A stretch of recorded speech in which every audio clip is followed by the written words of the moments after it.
이 얼마나 아름다운 세상. 걸어서 저 하늘까지. 제3부 장렬하는 태양 아래. 나 홀로 라오스 여행 90일째 날 아쉬운 마음의 장인정신. 오늘은 비앙푸카에서 남페까지 걸어서 21km를 갔다.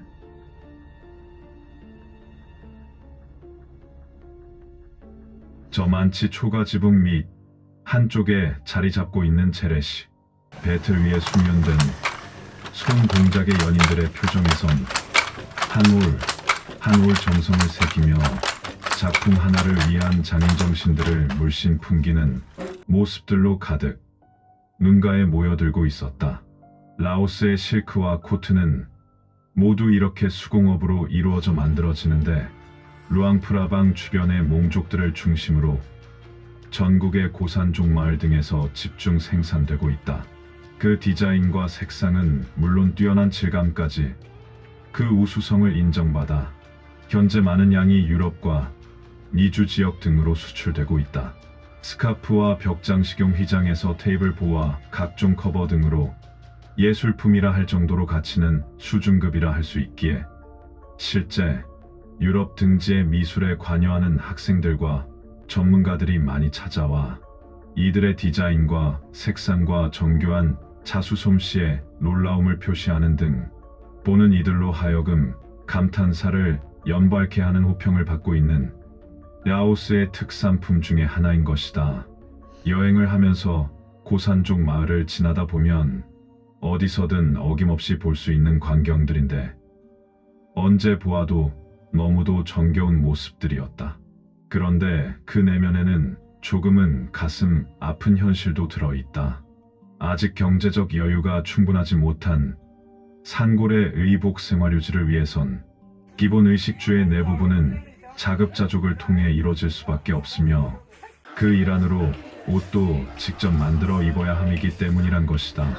그렇게 직접 옷을 만들어 입기 위해선 우선 뽕나무와 목화나무 등을 직접 경작하여 그 열매 등으로부터 실을 뽑아내고 다시 그 실들을 배틀에 엮어서 옷감을 만들어야만 하며 이렇게 만들어진 옷감으로 옷을 만드는 것 또한 전통 수작업에 의존해야 했기에 직접 전통 방식에 따라 만들어지고 있는 것이었다. 그래서 지금도 대부분의 산골 마을에선 흔히들 직접 만든 전통 의상을 입고 생활할 수밖에 없는 것을 볼 수 있음이란 것인데 중요한 것은 루앙프라방에서 제법 멀리 떨어진 이곳에서 그것도 고산족 마을도 아닌 곳임에도 그 모습들을 접하고 있음에 조금은 이해할 수밖에 없었던 것이었다.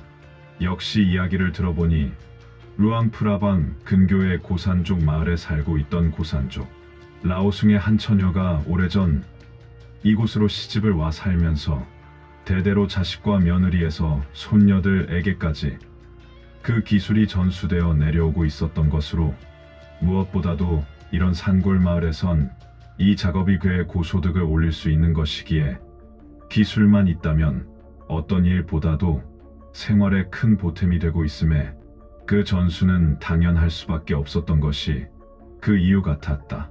이와 관련 얼마 전 이들의 실크에 관심이 있다는 한국인을 만났던 기억이 났는데 그는 적극적인 마케팅을 위해 협동조합 등을 구성, 무언가 획기적인 판매를 시도해 보려고 했음이었다. 그러나 그 이야기는 아직 라오스 실정을 잘 모르고 그저 자신의 마음만을 표현한 것이 아닌가 싶었는데 혹여 이러한 처세가 순박한 그들의 마음을 상하게 하지는 않을까 걱정이 되는 한 부분이기도 했다. 왜냐하면 중요한 그 이유 중 하나가 아직 라오스는 공산정부에 의해 움직이고 있는 사회주의 국가란 사실을 알아야 한다는 것이다. 특히 현 라오스 정부는 혁명 이후 몽족들에 대해선 아직도 많은 반감을 가지고 있어 이들의 도심 진출과 이주 등을 엄격히 제한하고 있고 특히 몽족들 대부분은 아직 주민등록증 국민증이 발급되지 않고 있으며 사는 곳을 고산지역으로 제한, 이 지역을 떠날 수 없게 하고 있음이었다.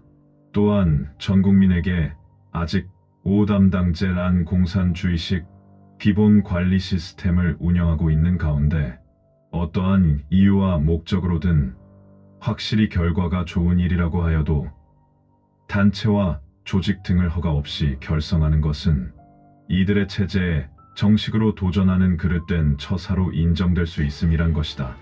만일 협동조합이란 단체를 그것도 몽족들로 결성하는 등 이들을 도심에 공장을 만들어 집단으로 이주 거주케 한다면 확실히 어떻게 할진 모르겠지만 어떻게든 커다란 제재가 있을 것이 자명한 일임을 알아야 할 것이다.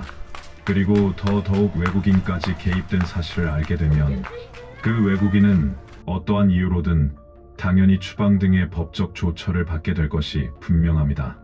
얼마 전 이와 비슷한 일로 한국인 몇 명도 추방된 사실이 있었는데 아무리 상업을 목적으로만 결성됐다고 하여도 공산체제에 도전하는 자본주의라면 어떠한 기대 효과가 크다고 하더라도 절대 이유가 될 수 없음을 명심해야 한다. 이와 관련 현재 유럽과 미국 등으로 수출되는 현황도 그런 라오스의 실정을 가능한 방법으로 바이어가 현금을 들고 직접 고산족 마을을 방문, 상설 시장 등에서 마음에 드는 제품을 직접 수거하고 있음을 참고해야 할 것이다.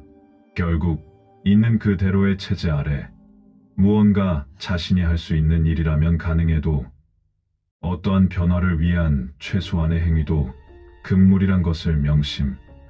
아무리 돈도 좋지만 우선은 체제의 유지가 먼저라는 라오스 정책을 존중해야만 라오스에서의 비즈니스와 여행 등의 문제가 없고 이러한 기본적 바탕 위에서만이 어떤 비즈니스 행위라도 우호적, 개방적 안전을 보장받을 수 있음을 분명 참고해서 조심스럽게 접근해야만 한다는 것이다.